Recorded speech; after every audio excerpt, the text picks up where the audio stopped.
I want to see the Alliance map.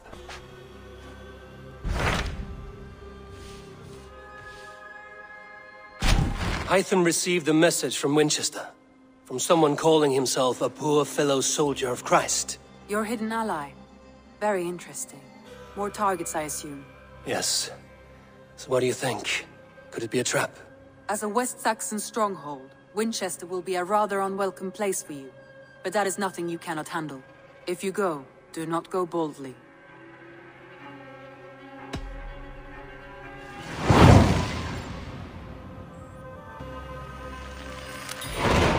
I will make my way to Wincestre. The letter asked me to meet a man in white at a house of God, and then recite this phrase. When pride cometh, then cometh shame, but with the lowly cometh wisdom. A passage from their holy book, I believe. Interesting. Go with care.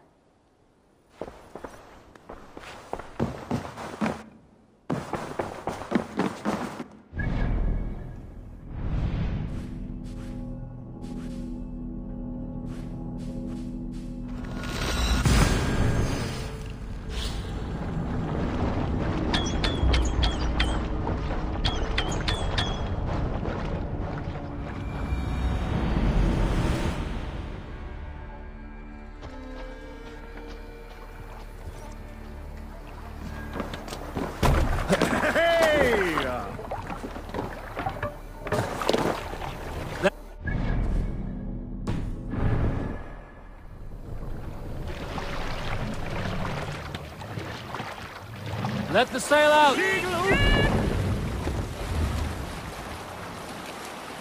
We need an epic tale. A story from my youth. This one has no lesson to be learned, or message to be gleaned. Often my father liked to take me on hunts in the forested lands east of Avaldsnes. I loved these solitary times with him. I had never felled a beast myself, and my father thought that this upset me. I was only a boy, but I had the dreams of being a man. So one winter, my father asked me to perform a bargaining ritual to the goddess Skadi to improve his bow skill and snow sight. With glee warming my heart, I cut a hare and sacrificed it to the goddess, asking it sight for my father. When the ritual was done, my father and I set off into the forest. We hunted all day until night fell, and we slew no game. That night, around the fire, I was sullen. My sacrifice had not been heeded, yet seeing my sad face, my father only smiled. Had you been hunting, he said, you would have killed 6 fine deer. For Skadi hears only those who speak to her.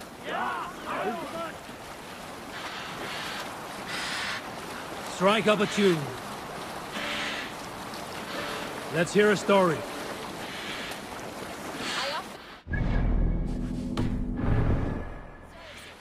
Hold on, good Scott. Stories must wait.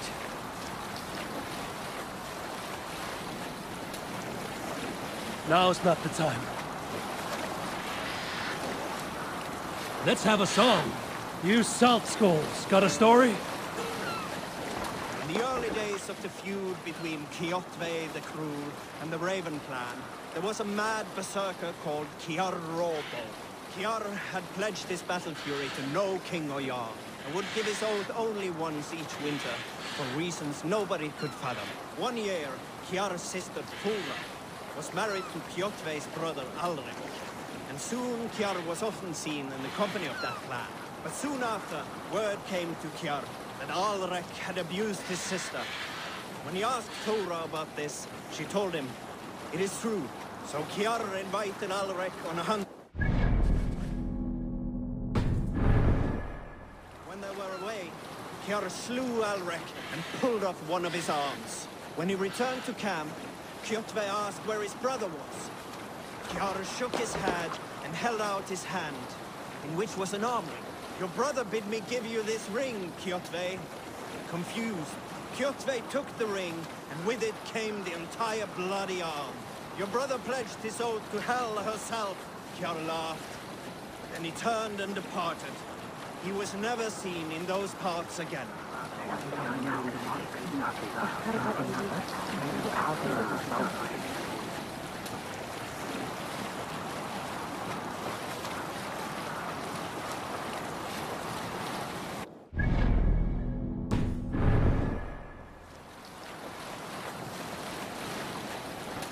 Sing, my ravens.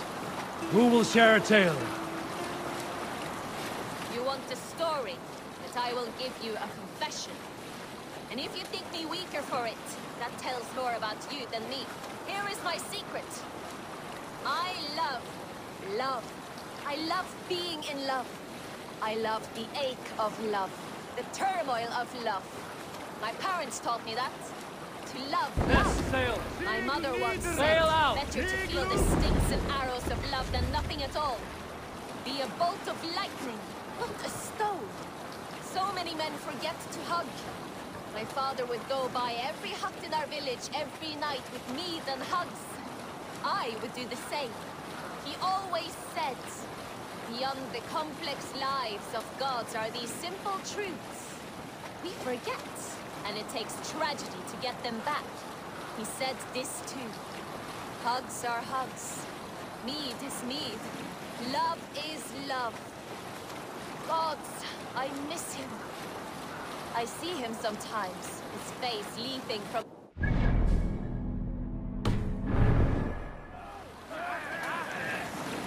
Sing us a song. Is there a sea scald among you? Here's a tale to tickle your sides. The winter before, I was drinking in Stavanger with some companions.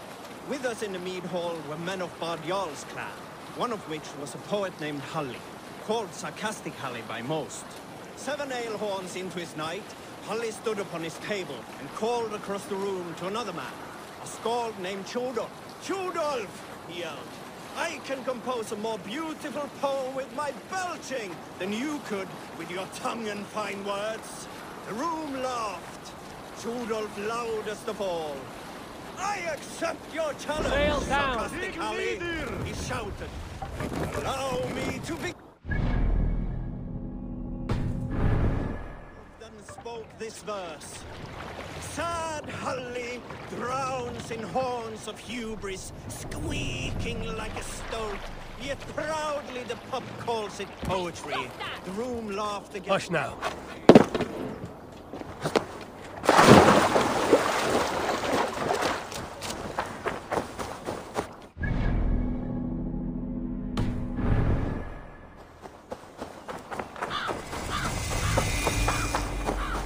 This area is off limits.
Seat of King Alfred's power, where hawk shit stains my boots. I will find the man in white in their god's house.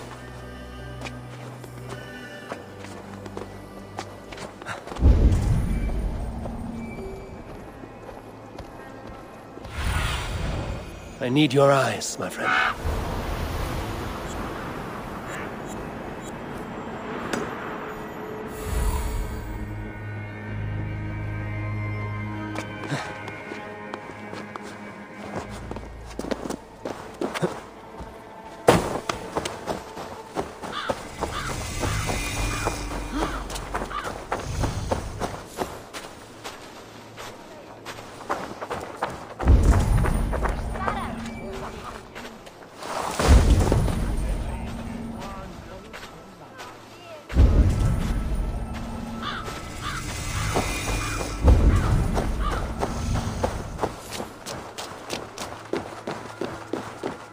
This must be the house of their timid god. They built him a rich dwelling.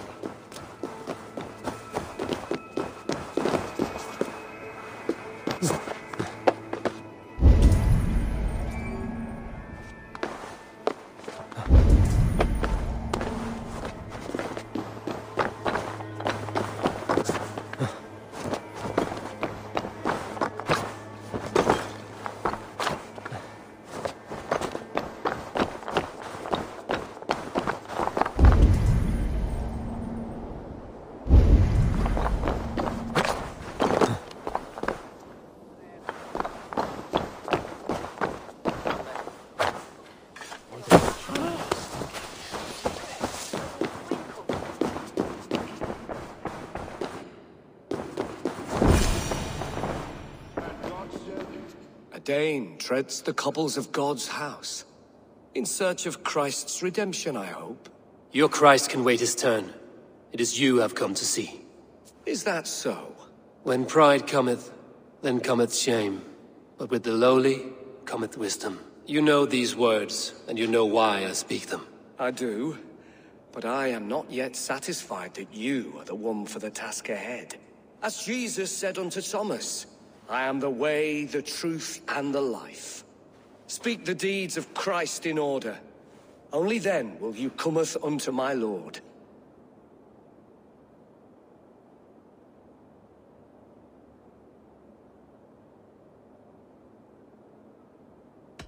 If I must dance to your tune, tell me where to step. In books one may find such wisdom. We had many in England, before the Danes burned our churches. A few yet remain nearby. Or perhaps a more pious soul in need of charity will reward you with a lesson. I have nothing for you now, but I will return. He bathed in the river, so a gentle wash brings them closer to their God.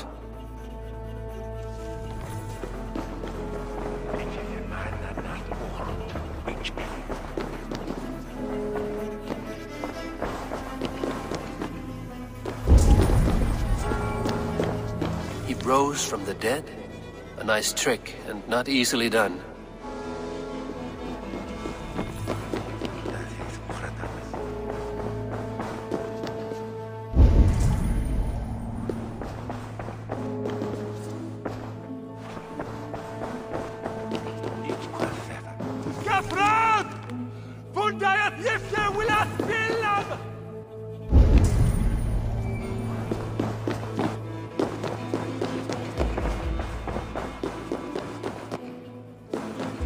Their god brings them light, just as Baldur does.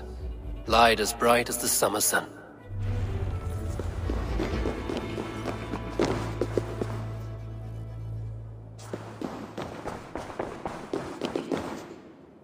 Speak the deeds of Christ in order.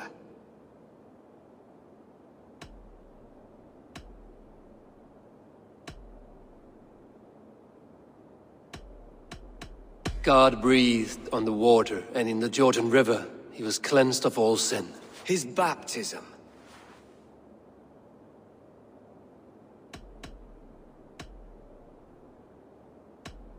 On the mountain his face shone like the sun, and he became light. His transfiguration.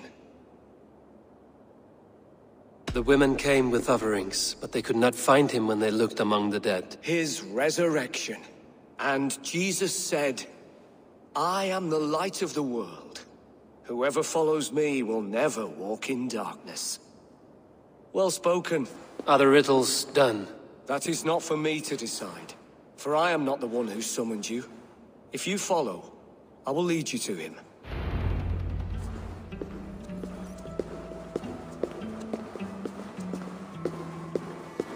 I solved your riddle. Now all I get is silence. Who am I to meet? Even a fool, when he keeps silent, is considered wise. Yet men become wise by speaking with other men. They grow foolish when keeping to silence. Hush! Your prattling offends God's ears. We're here!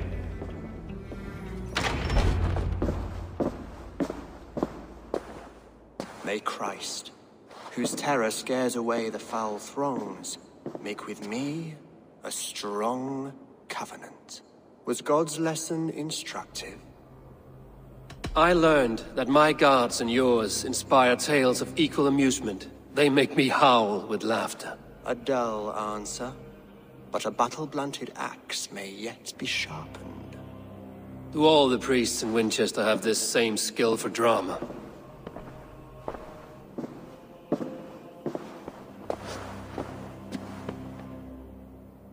You risk your life, Alfred King. I have invited you here to speak on equal terms. Do the Dane laws of hospitality not apply in Wessex?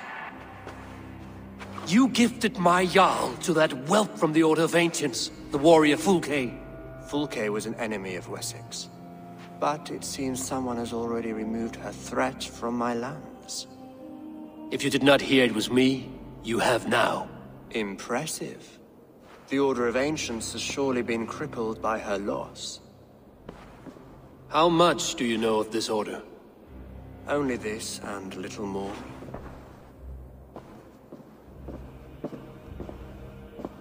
This letter, signed by one who calls himself a poor fellow soldier of Christ, warns of a plot against my life.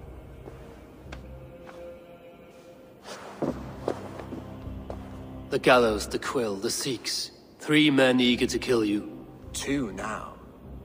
The Bishop Aelfirth is dead. He was the Sikhs, so far as I can tell. And a humble servant of your god. That must sting. Still, his death has strengthened Christian fellowship in Winchester. I pray the deaths of his colleagues will do the same.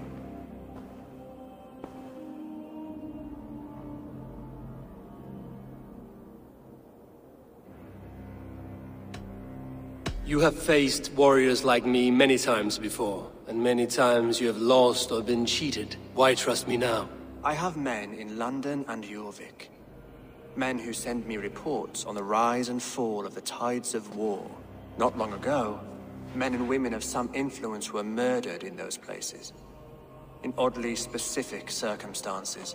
When I received this letter from our poor fellow soldier, it did not take long to work out why. I don't know your motive, nor what you hope to gain. All I ask is that you finish the work you have begun, before these fallen souls infest England further. I should let the Order kill you. It would speed our conquest of England. You may remove the organs of state. The cancer will remain. Then promise me a reward I can sing about. A healthy king's weight in silver. Very well. As much as you can carry. This morning, my Reeve, Goodwin, was not at his post. A man you trust. Goodwin was following the clues given in this letter when he disappeared. Where was he last seen? At his house, by the West Gate. You may find something there. Eivor, compose yourself while you are my guest. My city is not a battlefield. Not yet, great king, but the day will come.